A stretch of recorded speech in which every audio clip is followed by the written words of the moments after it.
Eu sou Luciano Aires e a partir de agora você está frente a frente com a Justiça, um programa da APAMAGES, Associação Paulista de Magistrados, que tem por objetivo aproximar o cidadão do cotidiano do Judiciário Paulista. É um enorme prazer trazer a entrevista dessa pessoa ilustre, primeira magistrada paulista, a desembargadora Zélia Maria Antunes Alves. Doutora Zélia, é um enorme prazer tê-la em nosso programa e eu gostaria de abrir esse programa perguntando para a senhora essa experiência de 30 anos que a senhora angariou no Judiciário Paulista, traz a senhora como uma pessoa com um ponto de vista extremamente privilegiado para a gente detectar os principais problemas do Judiciário como um todo. Queria que a senhora apontasse quais são esses problemas, doutora Zélia. Olha, nesses 30 anos, quase 30, né? Mais precisamente 26 anos que eu estou na magistratura, o que eu pude observar foi que, a partir da Constituição de 88, houve um número muito maior de demandas. Por quê? Porque os cidadãos, eles se sentiram mais seguros para ir ao judiciário questionar os seus direitos. Só que qual foi a consequência disso? A consequência foi um aumento muito grande do volume de processos e que acarretou hoje o nosso grande problema, que é o volume de serviço e a demora na solução dos processos. Então, uma coisa decorre da outra, porque as pessoas vão mais aos judiciários, há mais processos, há mais demora. E como é que a gente inverte essa equação, doutora Zélia? É possível, de um lado, nós estamos lidando com dois direitos, o direito de peticionar, né, da Constituição, que não pode ser mitigado, e de um outro lado temos aí pessoas que exploram até, acabam se valendo dessa morosidade da Justiça de uma forma até desleal. Como que o Judiciário tem aparato, a estrutura que hoje é dada ao Judiciário é capaz de fazer frente a esse acervo cada vez maior, cada vez mais complexo de causas? Olha, o Judiciário hoje está, vamos dizer, no estado de São Paulo, razoavelmente aparelhado, tanto com equipamentos eletrônicos, computadores, etc., como pessoal para atender essa demanda. Só que o processo, ele não é uma coisa inerte, não é uma coisa que você pegue e de um minuto para outro ele seja resolvido. Ele depende de provas, ele depende da atuação dos advogados, ele depende também da atuação do cartório. Quando o juiz dá uma ordem, ela tem que ser cumprida no cartório. Então, há um tempo para tudo isso. Nada se faz num passe de mágica. Então, isso leva realmente a uma demora. Eu mesmo, quando olho os processos que estão comigo, eu penso, esse processo começou em 91, esse começou em 95. Isso dá uma angústia no julgador, porque você quer fazer aquilo depressa, porque você quer solucionar. Mas, muitas vezes, quando ele está pronto para ser julgado, você vai ler e descobre que falta alguma coisa. E daí, nesse momento, você tem que intimar as partes para que cumpram isso ou aquilo, e é mais um motivo de demora. E essas causas adquirem também, com essa amplitude de defesa conferida, essa enormidade de recursos, uma legislação... A nossa Constituição prevê amplo direito de defesa. A própria palavra já diz tudo.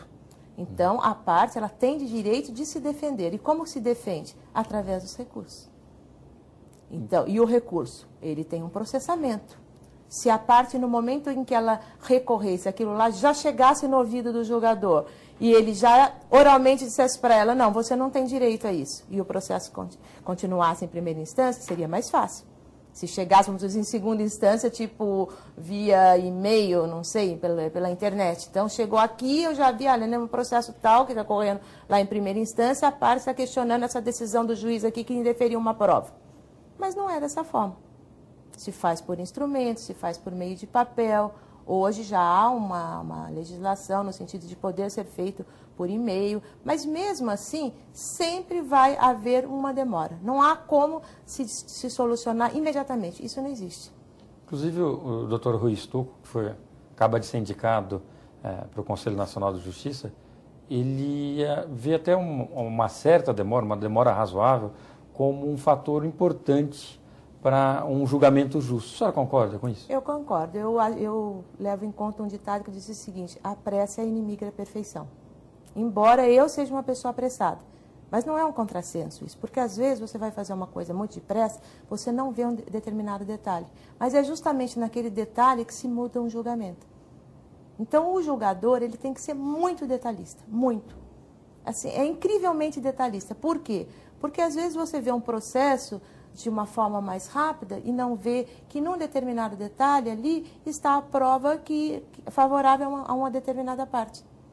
Então, por isso que demora. Você vai pegar, você vai ter que ver todas as folhas, os carimbos. Por que tem esse carimbo? Por que foi certificado? Isso já foi certificado que se publicou uma determinada decisão num determinado dia. Então, a partir dali, correu um prazo. A pessoa não cumpriu aquele prazo. Muda tudo. E até uma garantia para as partes também. Se você vai fazer uma coisa muito rápida, você vai perder alguma coisa importante. Então, o processo, ele não é algo que se possa fazer, não é como você sair correndo, você correr, não é isso. Ele tem uma demora que é natural dele.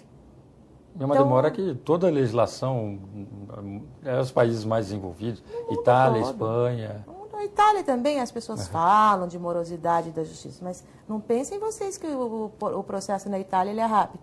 Nem em nenhum outro país. Por quê? Por causa da prova. Às vezes, para se colher uma prova, demora. Se manda fazer uma perícia, sei lá, numa área de terra, se medir. Você acha que da noite para o dia já se mediu? Já não, vai lá o perito, com alguns auxiliares e tudo. Não é uma coisa, uma perícia médica. Vamos supor, erro médico, que é um processo dos mais complicados, na minha opinião. Por quê? Porque é difícil você fazer essa prova. Dá para se fazer essa prova de um dia para o outro? Não dá. É uma prova demorada e tem a contraprova. O juiz nomeia o perito dele, o perito judicial. É óbvio que a parte, o autor, que é que ele foi vítima do erro, vai indicar o perito dele. E é óbvio que o médico vai indicar o dele. Então, vai ser feito da noite para o dia, isso? Quantos exames? E daí analisa, e os peritos se reúnem. Isso demora. A prova, ela é demorada por si. Não é uma demora do judiciário. E fora tudo isso, temos também, que é uma mazela, de petições e petições nos processos que muitas vezes não querem dizer nada. Simplesmente tem um único intuito, que é protelar o desfecho do processo. Então, existe essa parte também. E para esses casos, o Poder Judiciário tem recurso, né, litigância de má-fé, que não é uma coisa difícil também de mensurar, né, doutora Zélia? Até que ponto que a pessoa está tentando se defender efetivamente e a partir de que momento que ela só está tentando procrastinar a decisão. Deve ser uma decisão... um limite bem tênue entre a defesa mais ampla do direito e a procrastinação. É difícil, às vezes, você conseguir perceber e realmente aplicar uma pena, porque há um limite muito, muito estreito entre as duas coisas. Mas se aplica, não vou dizer que não se aplica, se aplica quando a coisa é muito evidente. É muito evidente, daí não tem uma escapatória. E, aliás, deve mesmo se aplicar até como uma medida educativa, não só naquele processo, como nos outros processos. Então, a litigância de má-fé é um recurso que o juiz tem, que o desembargador também tem em segunda instância, e que deve ser aplicado, obviamente, quando se verifica que aquele caso é um caso que a parte quis mesmo, de todas as formas, evitar que o processo chegasse a um fim. Doutora Zélia, a senhora atua numa área que é uma imensidão, né? Direito privado, abarca desde a guarda de filho, disputa por guarda de filho, até